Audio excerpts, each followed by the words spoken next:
first person I met in the band was Paul, and I met him in '96 at a university program in Paris during the summertime. And at that point in time, I'd already been writing songs, and I'd already had in my mind that I wanted to find a band. A band that had a similar actually formula in a way to Interpol, in the sense of how it'd be a very collaborative band. Like I really wanted a band to be working together and such.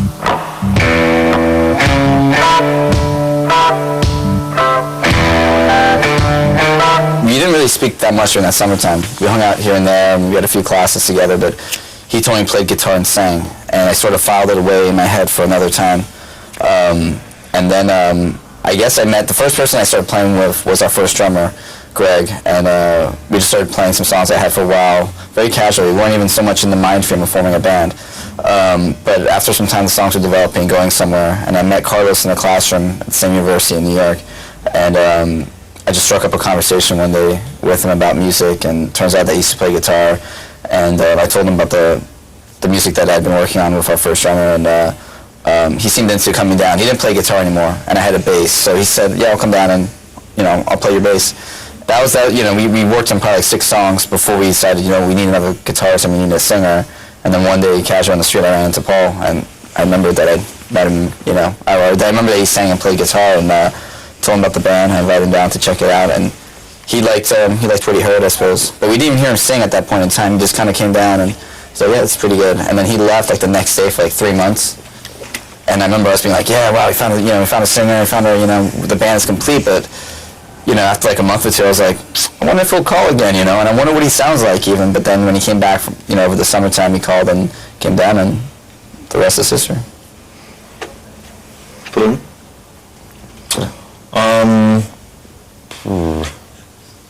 Yeah, I can't. That's a fairly thorough history of it. Too thorough? Is that pretty good? Well, that's pretty good. Okay. You did a good job. Thanks. Yeah. I don't have really anything to add. That's really how it happened. Actually, I started the band. Yeah. I thought Daniel looked like a cool guy, so. I never said I thought you looked cool. That was a new story, man. Oh, sorry. Okay. Et en fait, ils ont fait la route du rock en 2001. Complètement par hasard, parce qu'il y avait une annulation de dernière minute. Et Daniel, le guitariste du groupe, était déjà assez proactif pour développer un peu leur carrière. Et était rentré en contact avec eux. Et ils se sont retrouvés à jouer du coup en pratiquement tête d'affiche de la route du rock. Donc je les ai finalement vus là-bas. Et j'ai commencé à rentrer en contact avec eux à ce moment-là.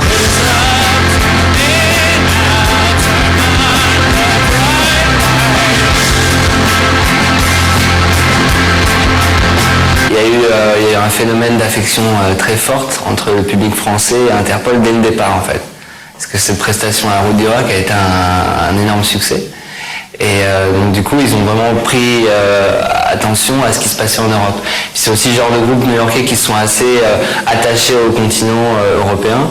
À mesure où Daniel, donc le guitariste, parle couramment français, il a vécu en France. Paul, le chanteur, parle couramment espagnol, il a vécu en Espagne. Donc, ils se sont rencontrés en plus, Daniel et Paul, à Paris, avant même de former Interpol. Donc il y avait déjà une connexion très forte avec la France, quoi. One of the biggest things that ever happened to us, and one of like the biggest events, was when we got invited to play La Route du Rock in 2001. So France did have like actually a gigantic impact, because at that point in time we were unsigned, and we got this invitation to play this big festival at the last minute, like 7 days before the festival was due to happen. We never played in front of more than probably 400 or 500 people before, and here we are playing in front of like 9,000 or 8,000 or something like that.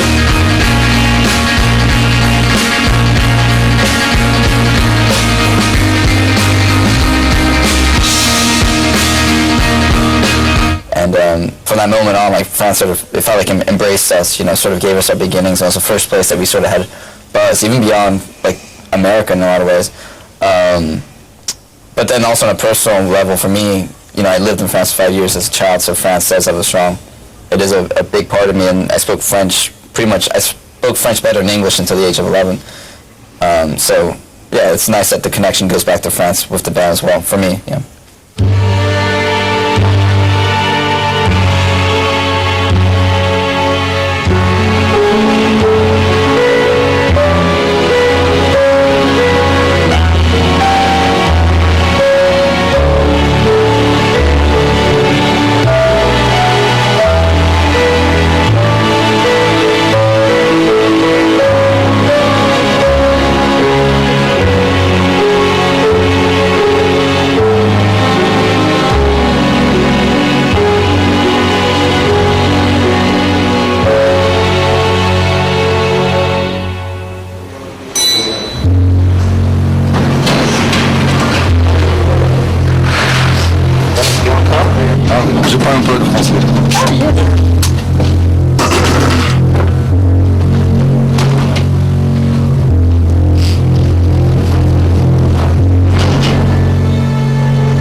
Alors je sors tout de suite. Ok, on attend.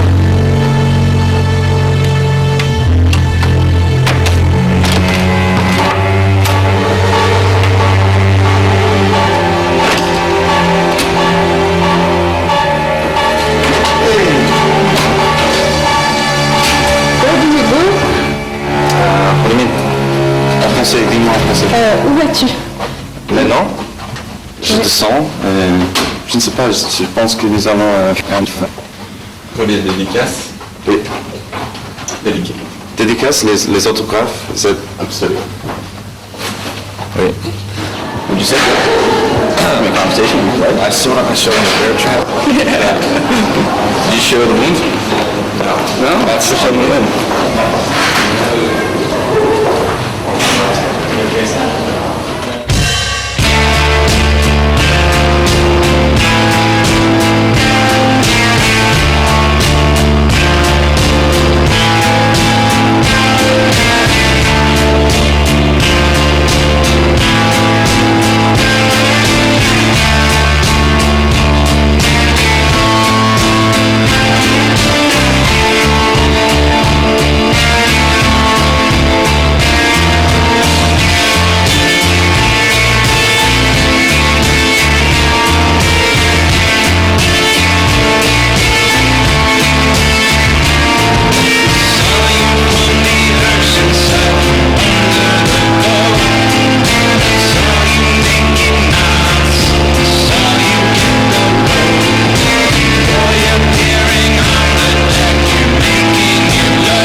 Certaines classes dans la musique on entend tout de suite et non, même le rapport aux fans ils sont cool, ils ont absolument pas pris la grosse tête et ils savent rester proches.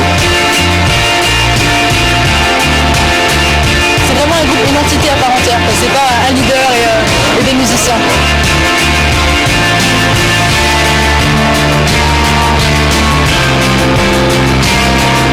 Romantique, noir, un peu dépressif.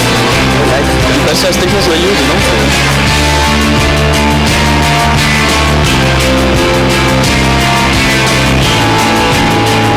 C'est pas du bruit, c'est pas non plus de la musique pop, c'est vraiment travaillé, ça, ils ont leur son, ça clip à part.